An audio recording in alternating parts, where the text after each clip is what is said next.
Welcome to the Practice Podcast, conversations probing the nature of practice. I'm your host, Dave Fearon.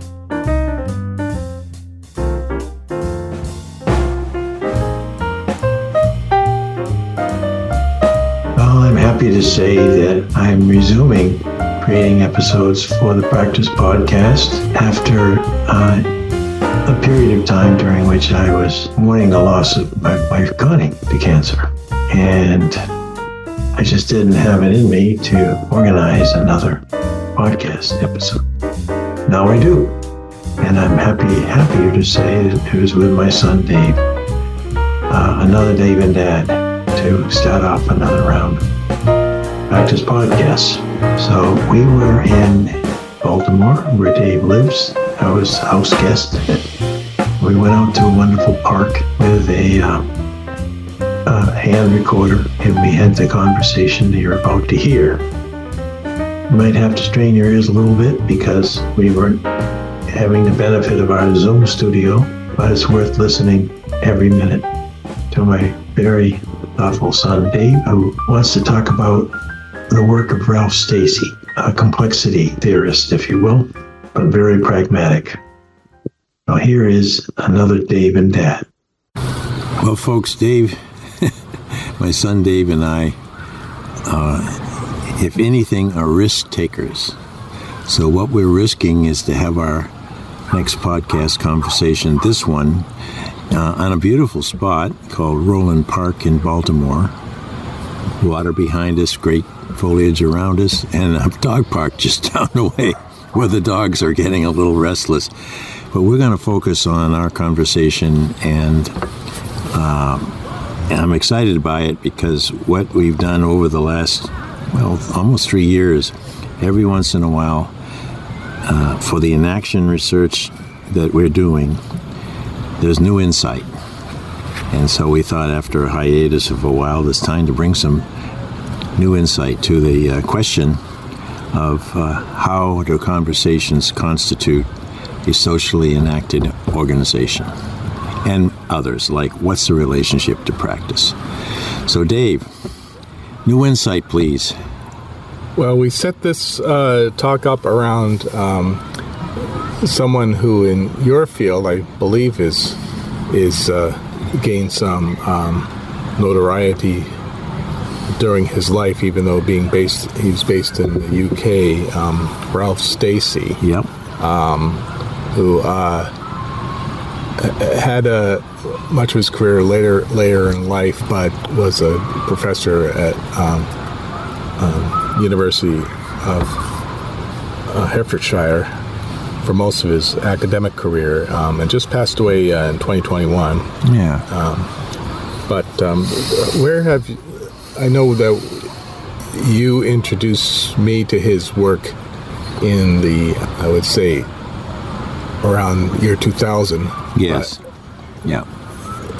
Would you say that there's been, where have you last heard his name come up in your circles of management and organization development? Well, we in the U.S.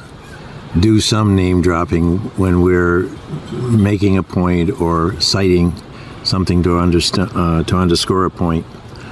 Stacey's name doesn't come up in my circle, and of course I'm not out there all over where a lot of professors still are, but it does occur by coincidence that I was on a Zoomcast this morning, which looked at the dynamics of teaching, learning, and work in real time. And I would say that the word complexity came up at least half a dozen times. Sometimes because people said, this is too complex, and other times saying, boy, isn't it wonderful how complex human behavior is, even at the one-on-one learning level. So, yeah, complexity. And, again, one more place, Organization Development Network, the summit meeting last week at Case Western Reserve University. It was juxtaposition of artificial intelligence with subjects that are important to us who want to develop more effective organizations. And the word complexity came up often because they would say, how could artificial behavior even become close to what humans bring to the same issues? So, yeah, I think Stacey, if he were around, would be pleased that now finally people are listening more carefully, not just in the social sciences, but beyond in the applied area. Yeah, and I think he had a particular program that does have a legacy, not just in the UK, his students, but a little bit beyond them. But I'm going to just not really talk about his approaches to management or leadership or things that your guests talk about so much, because I don't know how to make those connections very well, not being directly from that field. But like many of the podcasts we've done, I link it to the things that where he came in my dissertation research and the ideas made a pretty big impact. And it's one of the keystones of what we've been talking about with enacted social action. Mm-hmm. One that in the past podcasts, and I'll rely on our audience to we now have a YouTube playlist that has all our talks. We do. It's separate from all the other rather than episodes. digging them out. But I'll give the 1 minute summary of the perspective we've been talking about, is to look seriously at, in this case, social organization as a product of human social interaction, and not just in the general way, pointing out that people talk to each other, but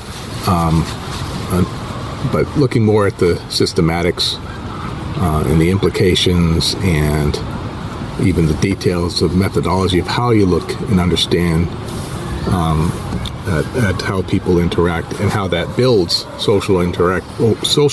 what we would call social organization moment by moment, mm-hmm.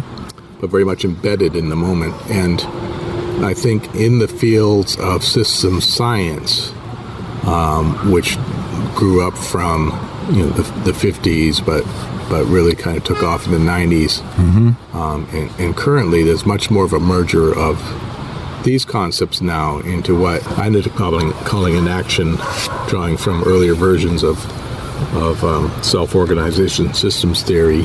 I think Ralph Stacey had certain nuance that I didn't get when I was working on my dissertation starting in the late 90s, and to the point where I tore up a big part of it after reading his book.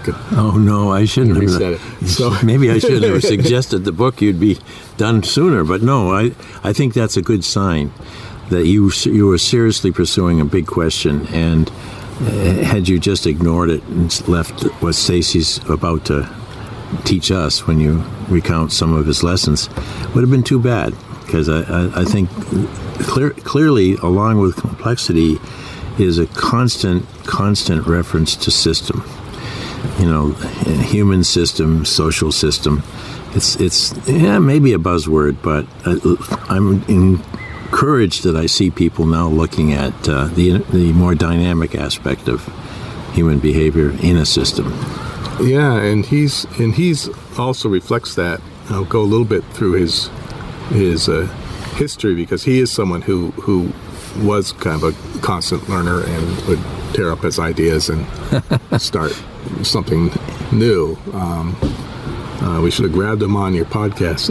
I know. But when it started out, he started out, I don't have every last detail of his history, but he kind of started out learning economics and I think mostly kind of a mathematical approach, but got an early job as an investment advisor to a big construction firm in the UK, which gave him a lot of his insights into how complex, real organizations work. Yeah. And even things like theory, or what it was he was doing. He's trying to predict what's the best investment for the company, but the actual process of these predictions ended up being, he talked about in one of his podcasts, I encourage you to look him up on YouTube, he talked about how they would make this report of predictions, but then keep it confidential, but then so confidential, it basically sat in a drawer where no one looked at it, and the company went right along doing its thing, and very few of their predictions worked out. So I think he was felt like he was frustrated in doing nothing, but he became I think he had an opportunity to go into being a professor at a business school, which I think mostly at the school that ended up being University of Hertfordshire, and stayed there, I believe, through most of his career. And so he and then some of his PhD students built up there the Complexity and Management Center, which eventually became a PhD program, kind of turning out business school PhDs, people mostly following his and his students' particular approach to organizations, which I don't fully understand what they're doing now, but at least the concepts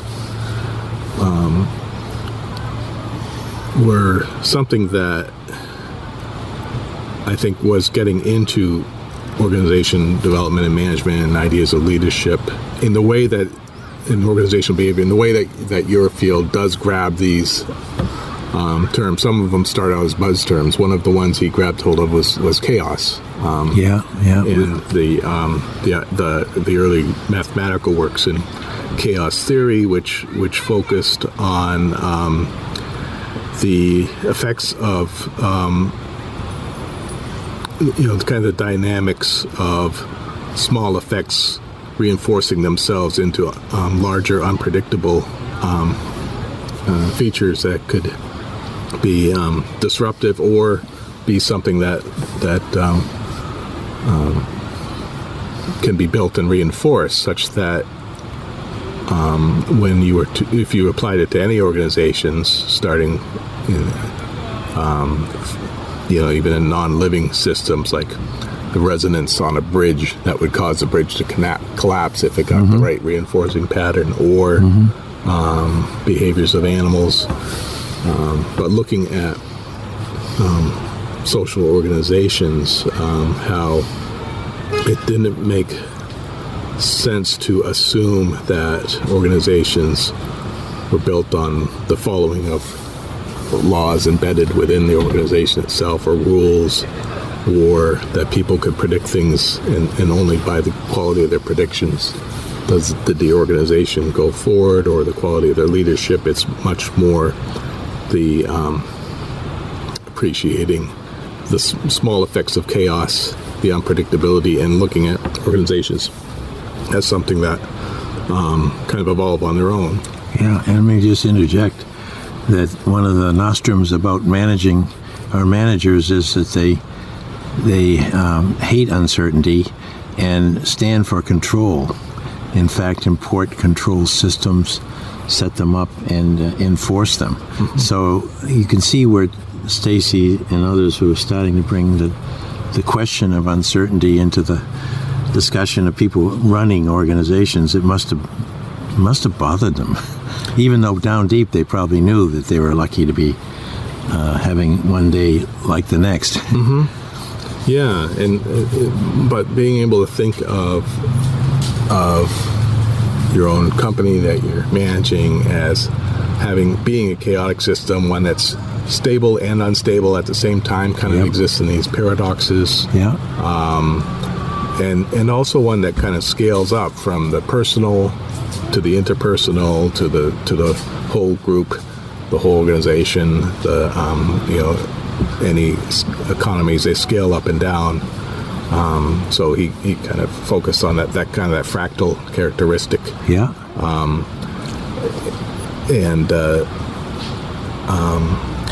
But he did find that the original formulation of chaos by itself was a little bit limiting, and towards the end of the 90s, there was more work in the science of complexity, where complexity wasn't looking at just those small interference patterns that build up, but what's the whole thing? What are all the different ways that complex organizations matter, and starting the math field and computer field, they addressed it. How can it be calculated? How can you come up with algorithms, or especially what were called agent-based models, where you can give the little components rules and then see how they kind of predict. Well, basically evolve on their own into something that's either stable or but also can resiliently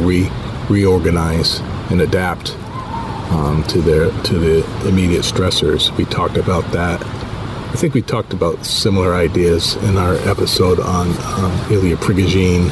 Yes. And that was in the 70s going forward.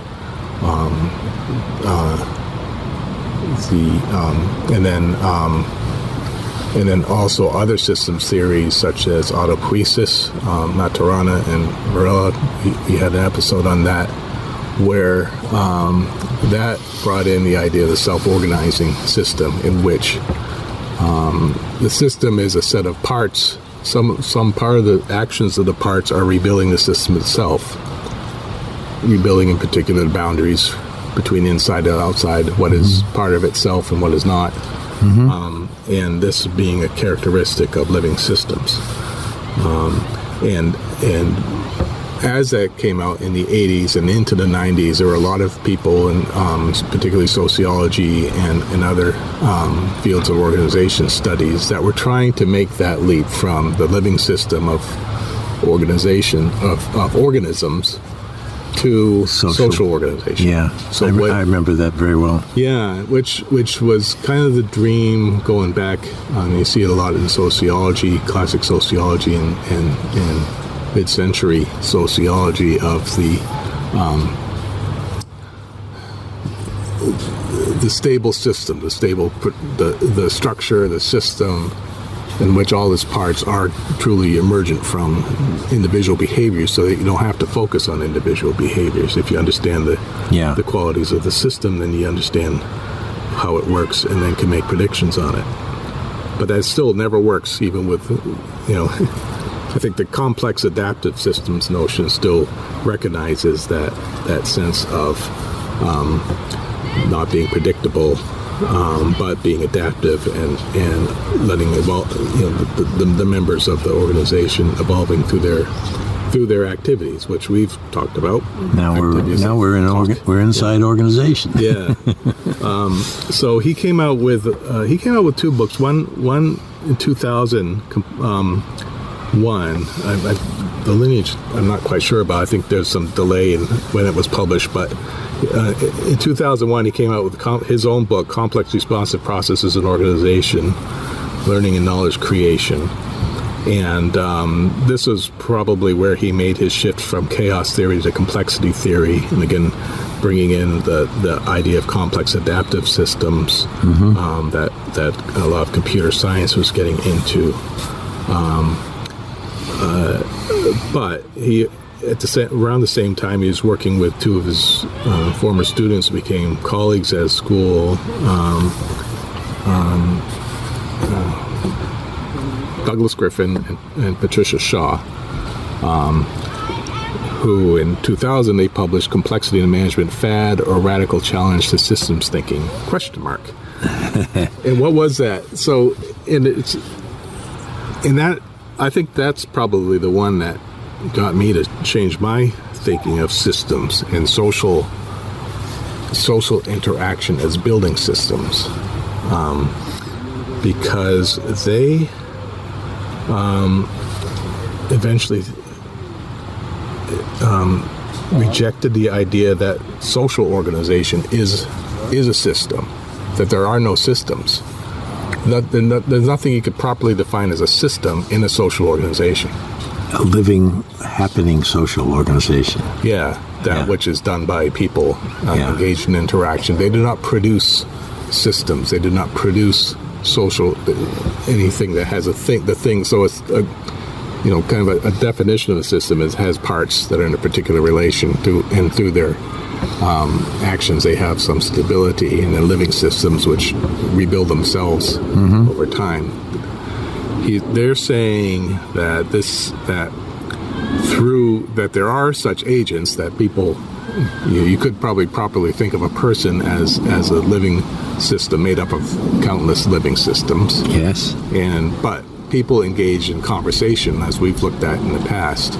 They are not themselves producing a new system.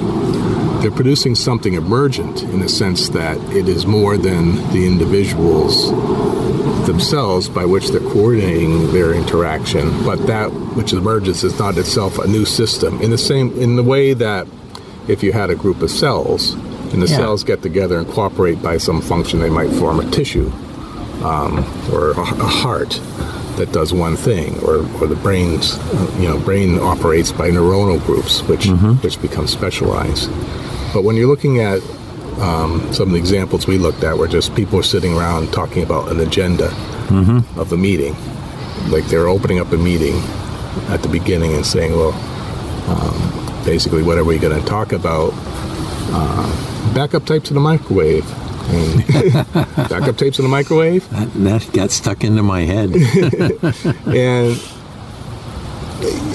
there's a clear relevance that the people are building within that situation that is about the agenda. But is the agenda a social organization? Is it a thing? Is it solid as a pattern? No, right. It's something that they're constantly building up and realizing through their interaction. So really being able to grasp that level of embodiment, I think, is pretty new. Yeah. And I don't think you'll see it. You'll see it kind of realized by various people, even in sociology or people who study social organizations. They'll kind of almost get there, and then they'll let it fade, and then they'll get tripped up by some sort of reification or just plain human language, which privileges the use of subjects and objects and thingness. Tried and maybe not so true, but things that we're familiar with. Yeah, I can see how that happens. So Stacey and company put this combination of books out in the world in early 2000. Again, how did that, can you think of more concretely what made you want to throw away the direction you were taking and seize on this one? Well,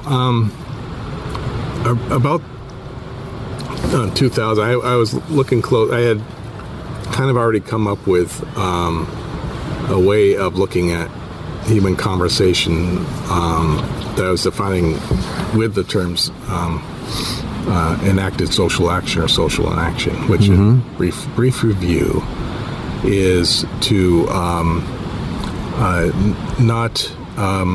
I think at that time I was starting to think of it more like an autopoietic system in which by some regular patterns of action that one can see very clearly in close analysis and interaction, such as the taking of turns of talk.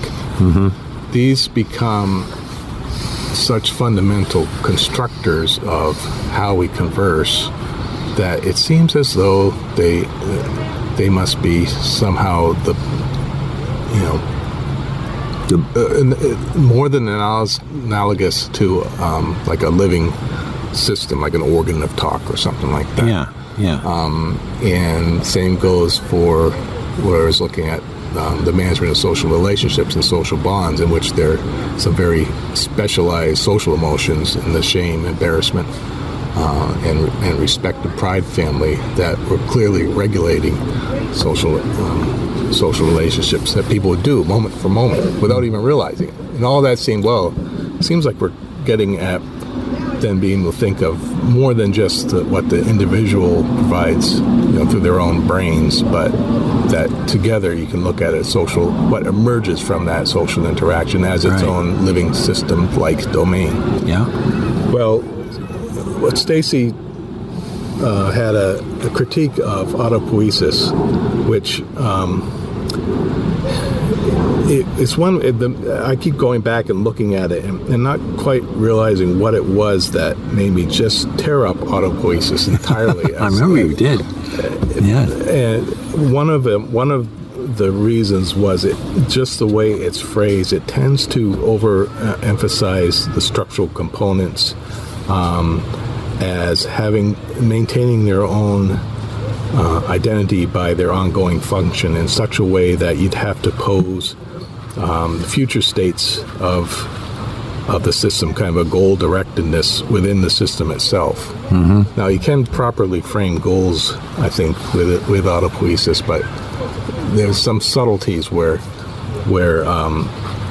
it made sense that it didn't apply to the product of conversation. You couldn't take the emergence of conversation by itself as its own autopoietic system. You could only go as far as the living people who are engaged in conversation. Mm-hmm. And he seems to be okay with that idea. What he was focusing on, they called it in that 2000 book, complex responsive processes of relating.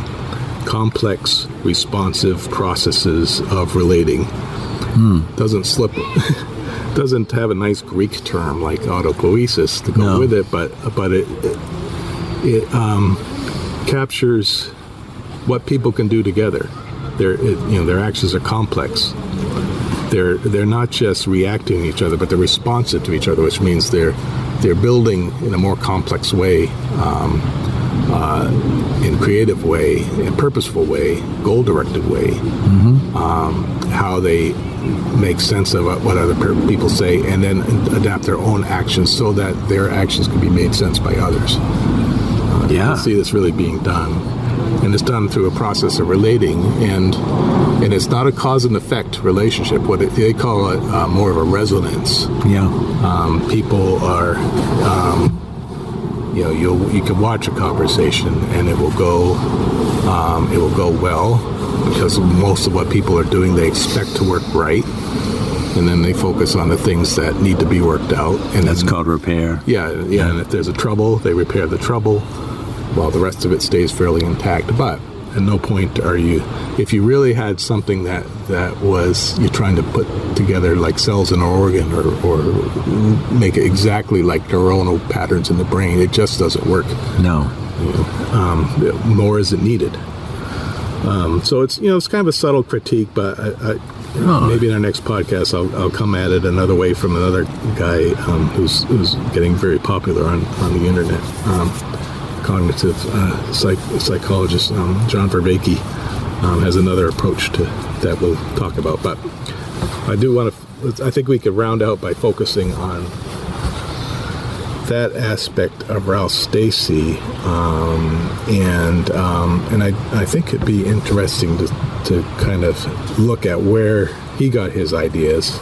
It wasn't just complexity theory. He was around that time he got into this basically a psychotherapy approach. I believe it was kind of a self-help style of psychotherapy. Originated in around 1964 by S.H. Folks, called Institute. He developed the Institute of Group Analysis. So it's kind of like the group psychology, groups focus. When you have like on the old Bob Newhart show, he'd have his groups but they were. Folks apparently was getting into the sense of what is it to be a social, embedded in a social organization while being an individual in it. So you don't necessarily get individuals. It doesn't make sense to focus on individuals as products of organization, or organizations products of individuals, but keep both senses in interaction. Reciprocal. The reciprocal nature of it, and his folks thought that you could take 8 or 10 people interacting in a group and kind of get the sense of how the whole of society works. Yeah. And also brought in the social emotions in the Freudian aspects, but also some of the newer, the more contemporary psychology's appreciation of emotions within interaction that group, the various group psychologies brought up. And I think Stacey learned this method, became kind of a practitioner, and I believe he kind of adapted the actual PhD program and way of approaching management as having aspects of this group psychology. I think that's a pretty good idea, given how tough it is to be a manager. Yeah. Someone has to help you understand complexity. Yeah. For sure. I don't know how it's. I think if you got onto that center that his school put together, Complexity Management Center, you'll see a bunch of publications by his students and practicing managers who kind of use these ideas. But I haven't looked at them, so I won't say. I'll interject that concentration in the 60s you mentioned, small group behavior, is parallel to and may be connected to what emerged here in the States called sensitivity training, T groups. Yeah. Peter Vail, who I've mentioned a few times in these podcasts, was one of the early faculty members, if you will. They used part-time and right over in Bethel, Maine, and they'd bring them together for not just a week, sometimes 3 weeks or 4 weeks, and they would facilitate conversation with no agenda. Just here we are together. We can be silent or we can speak. The ground rule was no weapons and don't do any harm. But otherwise, it was really a big experiment in random behavior. Right. Which is what I'm hearing here. Yeah, but I think another influence that I think by way of the folks who was a friend of folks was Norbert Elias, who's a sociologist.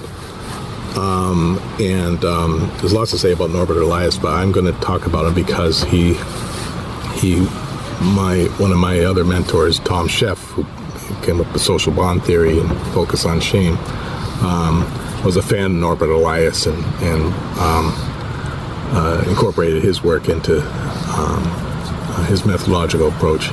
So Norbert Elias, he's been described as one of the last classical sociologists in the realm of the great European founders like Durkheim and Max Weber, because he did his work in the 30s in Germany, and did quite a range of topics, but a very particular sort of historical analysis was one of his fortes.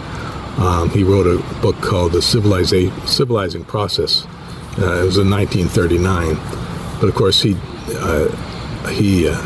I think he's Jewish, or at least had a good reason to, like most people, to flee Nazi Germany. Well, I think that book title back then could have put him on the rails.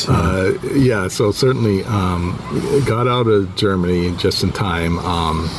But he taught in the UK through the 50s and 60s, late 70s. But this very influential book, which was done in 1939, because it came out of Germany, wasn't really translated until English until the 1960s. No kidding. And so he kind of built a following later, much later in life.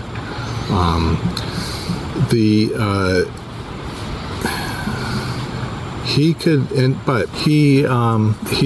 had labels put on his work that I don't think he much liked himself, but it's been called, he did figurational sociology, and the other term associated is process sociology. Figurational sociology, it's kind of an idea that you look at social history as what social organization builds up over time. The figurations of persistent modes of living human group life and how it evolves. Like rituals. rituals to some extent, but really anything has its history. It's not so much that the structure of that history is controlling, much as in the 50s, the American turn in sociology was into structural functionalism, which they're really trying to codify again into like systems that controlled how people acted. He was much more keeping with the idea of, like Stacey got onto the what we call the part-whole methodology. There's not either parts nor wholes, one causing the other, but it's the interaction of parts and wholes that becomes the focus of what you look at. So in that civilizing process, he looked at the evolution of courtly manners, like in Louis XIV's Versailles court, where there was a change in which the knights and the noblemen shifted from being the ones who fought all the time to the ones who were kind of there for their political abilities, to stay in favor, to stab each other in the back symbolically, but also to behave in a way that basically was an invention of politeness and civility that then kind of spread out amongst the growing middle class into the way one acts. And he would do things like follow etiquette guides throughout centuries and see how this figuration of evolving etiquette became itself a grounding context for how people behave and talk to each other. And basically what Tom Sheff grabbed onto, how they maintain the social bond. And Norbert Elias was he used the term shame as one of the core parts of it, and also the ability to repress shame, to hide shame. Which is politeness. He didn't use that word much, but Tom Sheff kind of grabbed onto it and liked it.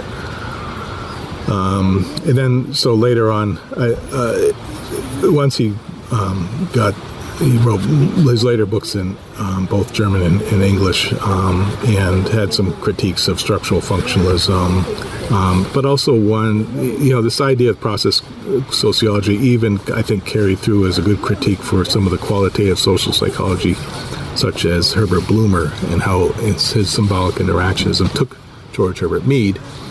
I knew you'd get to Mead sometime. Yes, and I got to Mead because George Herbert Mead was also an influence on Ralph Stacey way of one of his students and colleagues, Douglas Griffin. I think Douglas Griffin brought that in. And I think that was the other reason I like Stacey, because he was one of the few people to actually get the idea that George Herbert Mead was had very comparable, if not the same, ideas of what a system is, what a social system is, how it works as interaction, that other people like Herbert Blumer just didn't get. Herbert Blumer focused on the idea that symbols, the language is made up of symbols. Symbols have meanings. Meanings are developed socially, but once they're there, they are like systems that can become the instructors of human interaction.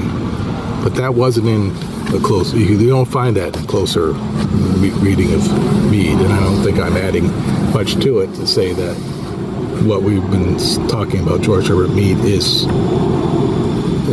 more than compatible with what Stacey's saying about systems, the lack of systems and complex responsive processes, and what I've been calling enacted social action. You can go back to I did at least a couple podcasts on Mead. It's probably better just to go back and find those. But they like the idea of social self being inseparable from group life, the idea of meanings not as a basis of instructing action, but as kind of a general prediction or tendency to act, and the act itself can be focused on as an emerging, evolving system, starts with impulse, has predictive, both predictive but manipulative aspects, a sensory motor relationship that then leads to a consummation that can be a point of learning and stimulate more actions. Very much an emergent system, emergent kind of social complex responsive process point of view. taking the role of others, and then other aspects of social domain. So I won't go too much into that since we're probably getting We out of our time. watch our listeners' time, but I'm fascinated. Go ahead and give us a little bit more, or as much as you want, on what we're talking about now. I'll just kind of round out, and I found this on YouTube. If you put in Ralph Stacey, you'll find a little 5-minute clip of him kind of summarizing his perspective. It's been kind of maybe 2015, where he says his approach is trying to think of organizations as social complex processes of relating between people, rather than as something that's being moved around. So again, Right. Organization is not a thing. You're focusing your attention on what we're actually doing at work or in other settings every day in relation to each other and co-creating at the same time. Yeah. And what you become aware of is the need to talk into paradoxes. You could start framing these, as Norbert Elias did, as the existence at the same time of two opposed ideas or forces or components that you see in interaction playing out, one of which is predictability and unpredictability. These are kind of trade-offs being made during interaction, where the experience during interaction is not either one or the other, unless it becomes a practical problem. Is the mutual understanding going to fall apart if you go on? There's a lot of trust and faith in that. Yeah. Another paradox is enabling and constraining, and this is the way of expressing power relations among human.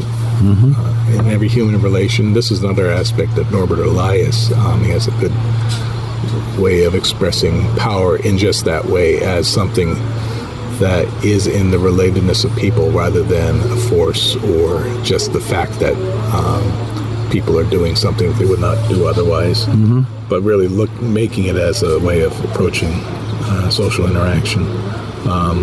So, especially that you can't do what you want because we need to stay in relationships. So relationships being the core. There you go. Therefore, you have to take account of the needs of others, or else you'll be excluded from that group. And with that exclusion comes actual feelings of shame. And danger. Embarrassment, and ultimately the loss of identity. Well, you're at risk. Yeah. And then the paradox of being both individual and group, how we live in both ways at the same time, co-create social life. Yeah. And that life is co-creating us.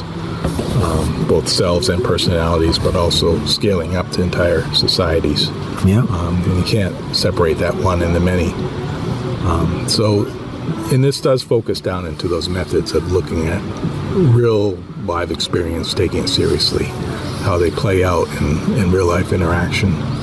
Which is what you did primarily as your methodology. You really focused on the meeting where someone said, what should be put on the agenda? And something as simple, in quotes, as that. But if you've unpacked it with what you're sharing, looking at, even if you could map out the strength of relationships of the 5 people in that room, or some kind of a gauge. The one who proposed the tapes and the coffee machine, if she felt rebuffed or demoted, if you will, in the way that the person, her boss, chairs the meeting, there'll be ripples, more systemic responses down the way as she becomes more reluctant to participate. So that kind of a very close look is, I think it's important, but it's also modern. I think it's where a lot of people are now coming to look at practice very, very closely now. And also being willing not to get too caught up in telling the story that you just did about, let's speculate on what she's feeling and what the ripples will be. But if you did have a good observation history and followed along, and either as a direct observer or had recordings, you can look at the evolution of it. Yeah. And let the actual dynamics speak for themselves rather than our assumptions about them. And very rarely do we even have that kind of data to work with.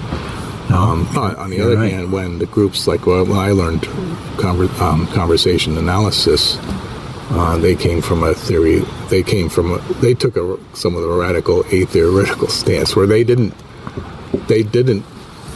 looked at turn taking, but they didn't have a good systems theory behind it. They looked at conversational repair, all these different things, but they kind of eschewed the idea of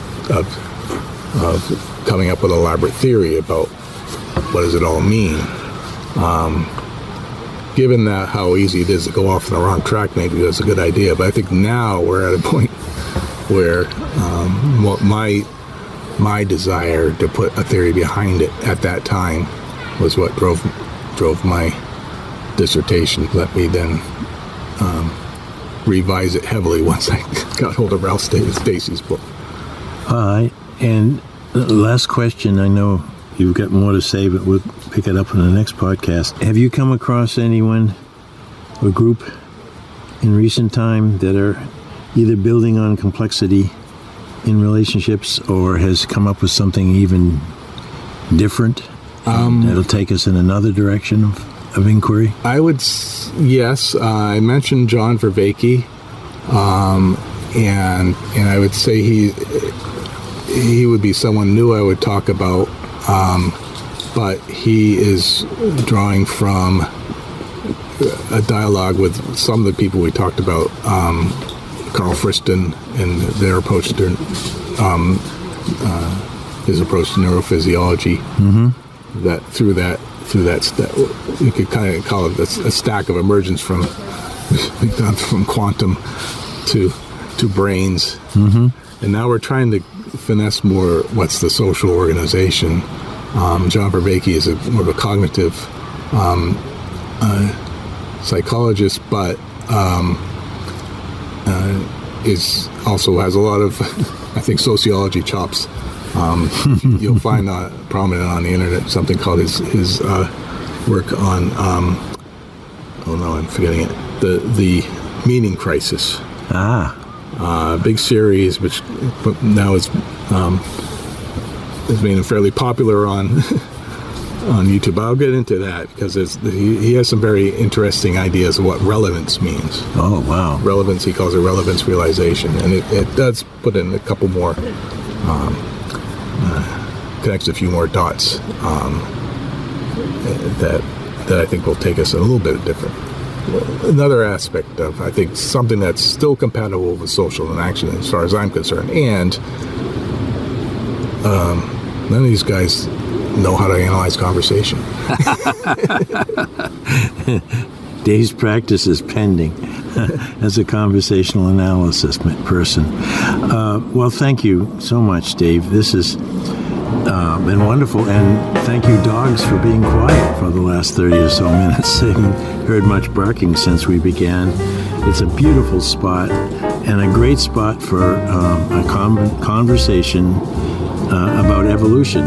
In this case, the evolution of our understandings of human behavior and organizations. But if you look around, there are some ancient trees, and there's some new trees, and there's all the signs that we are still of nature and not that far away from it. So, and of social organization, because this is one of the classic reservoirs systems of Baltimore. Yeah. Right at the end of the. No, you could trace that back and find some very interesting history of customs and politeness and the politics and all of that. And so far, the dam is holding. Yes. 120 years old. And we're in Roland Park, which was about 4 years ago used to be called Robert E. Lee Park. So there's been a little change there. There's change. There's change. So thank you again. Thanks for listening to the Practice Podcast, where we discuss practice with a capital P. If you'd like to hear more, listen in on Spotify, Automatic, and Apple Podcasts, or go to enactionresearch.com/podcast-page. And if you'd like to learn more about social inaction and the nature of practice, head over to enactionresearch.com for more information. Thank you for supporting this show. We look forward to hearing from you soon.